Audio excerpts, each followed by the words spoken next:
70kg의 건장한 소년. 마이크는 혼자 몰타 섬으로 여행을 떠난 뒤 내부 장기가 모두 사라진 채 시신으로 발견되었습니다. 측정을 해본 결과 그의 몸무게는 불과 16kg밖에 되지 않았습니다. 평화롭다고 알려진 몰타섬에서 무슨 일이 있었던 걸까요? 2016년 7월 8일 독일 올덴부르크에 살던 17살 소년 마이크는 혼자서 몰타로 여행을 떠났습니다. 평소 여행을 좋아했던 그의 아버지 베른트 덕분에 마이크도 어릴 때부터 세계 곳곳을 탐방하는 데 익숙했죠. 이번 여행은 특별했습니다. 처음으로 부모님 없이 떠나는 해외여행이었고 무엇보다도 몰타에서 어학연수를 하고 있는 여자친구를 만날 수 있었기 때문입니다. 목적지인 몰타는 이탈리아 아래에 위치한 작고 아름다운 섬나라로 제주도의 약 10분의 1 크기지만 온화한 날씨와 멋진 풍경 덕분에 전 세계 관광객들이 찾는 곳입니다. 마이크는 이번 여행에 대해 큰 기대를 품고 있었습니다.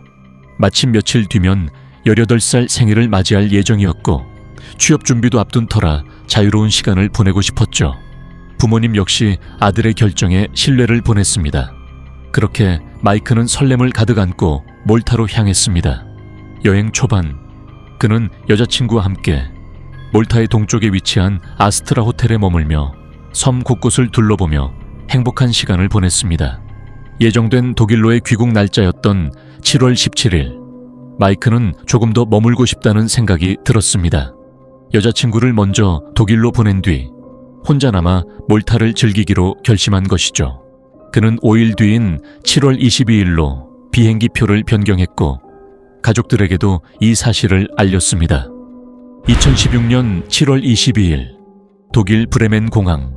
마이크의 어머니와 동생은 마이크를 기다렸지만 약속된 시간이 지나도 그는 나타나지 않았습니다.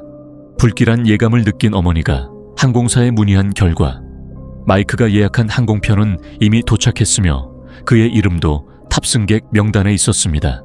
그러나 마이크는 어디에도 보이지 않았고 그의 전화기마저 꺼져 있었습니다. 곧바로 독일 경찰에 실종 신고를 했고 이혼한 남편 베른트에게도 상황을 알렸습니다. 그런데 충격적인 사실이 밝혀졌습니다.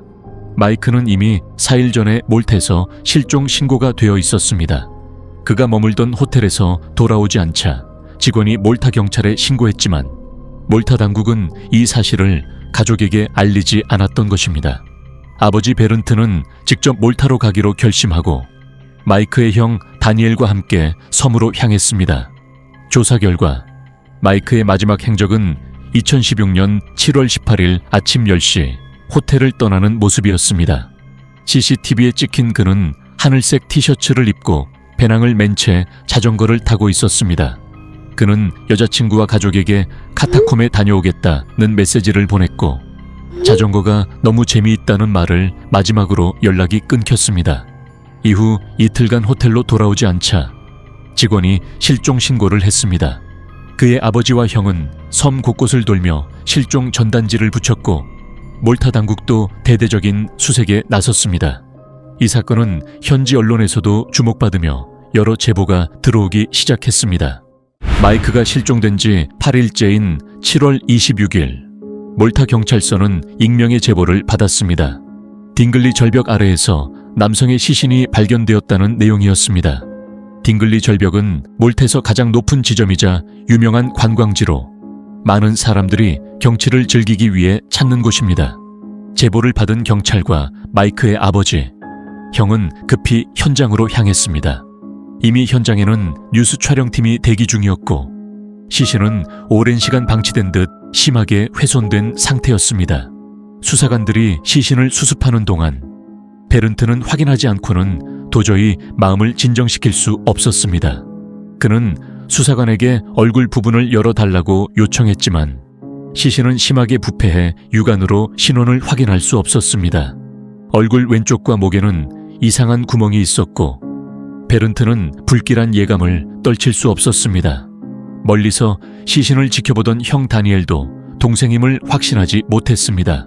결국 DNA 검사 결과 시신은 마이크로 확인되었습니다. 하지만 그의 허리뼈에서 2군데 골절이 발견되었고 경찰은 그가 절벽에서 추락사했다고 결론지었습니다.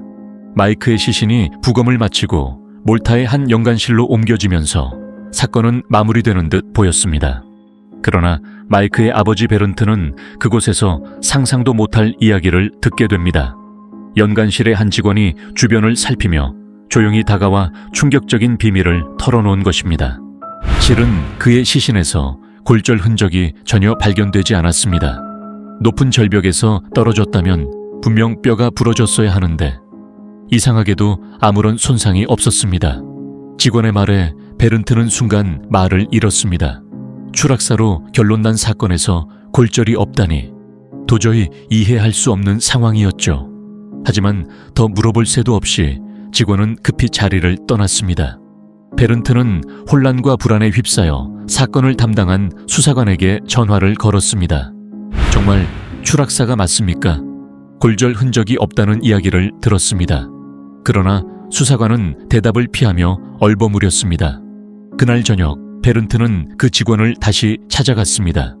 그러나 이번엔 직원의 태도가 완전히 바뀌어 있었습니다. 저는 그런 말 한 적 없습니다. 잘못 들으신 것 같네요. 직원은 황급히 발뺌하며 자리를 떠났습니다. 이제 베른트는 몰타 경찰조차 믿을 수 없게 되었습니다. 베른트는 점점 더 이상한 기운을 느꼈습니다. 마이크의 시신이 발견되었고 추락사로 결론 지어졌지만 여러 가지 의문점들이 그를 놓아주지 않았습니다. 우선 자전거의 상태가 너무 멀쩡했다는 점이었습니다.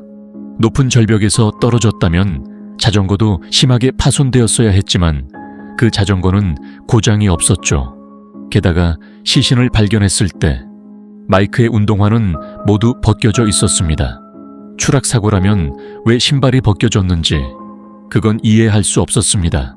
게다가 마이크의 소지품에서 이상한 점이 발견됩니다.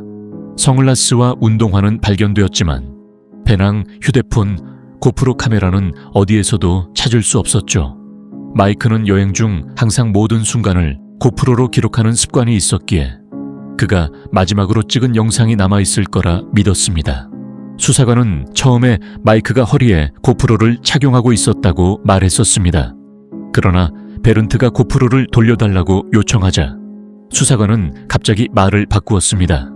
결국 베른트는 고프로 대신 오래된 모델의 고장난 메모리 칩만 받게 되었고 그 칩은 마이크가 사용하던 카메라와는 전혀 관계없는 것이었습니다.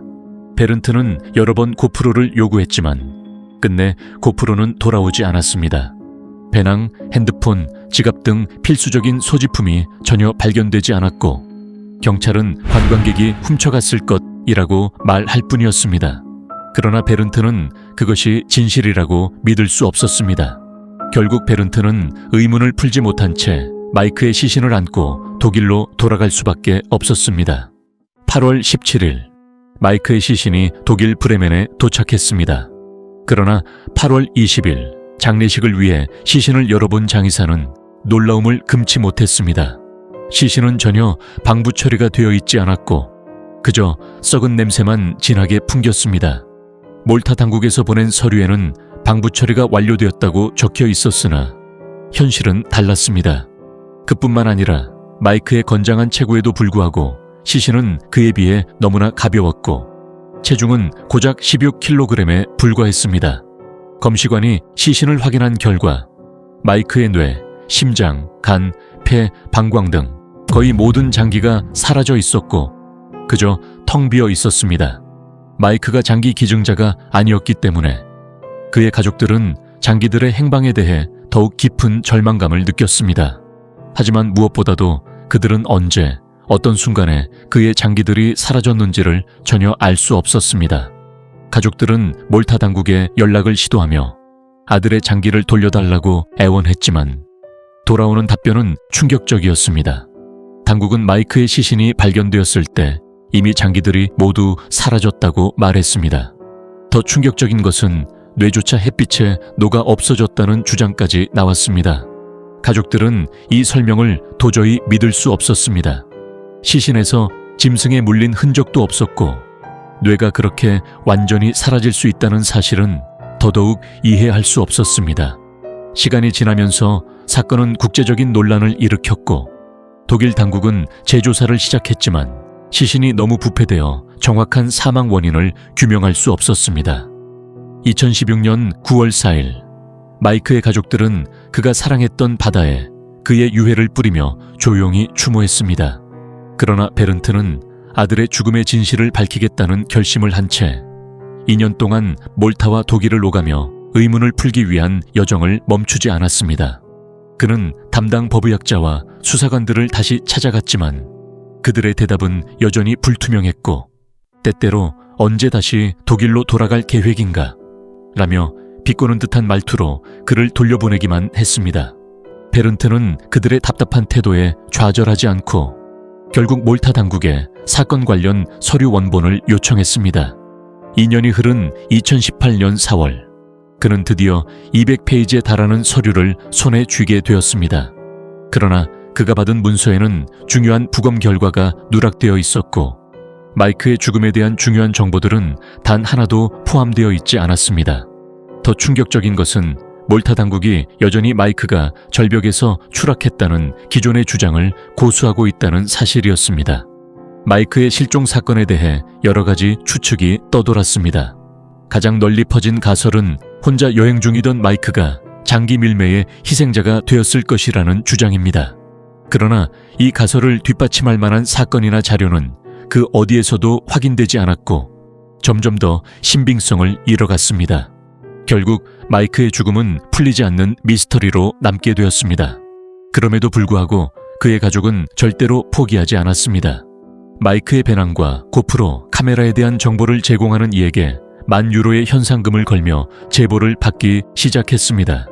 그들은 진실을 밝히기 위한 끝없는 노력을 계속하며 여전히 미궁 속에 있는 아들의 마지막 행적을 추적하고 있습니다.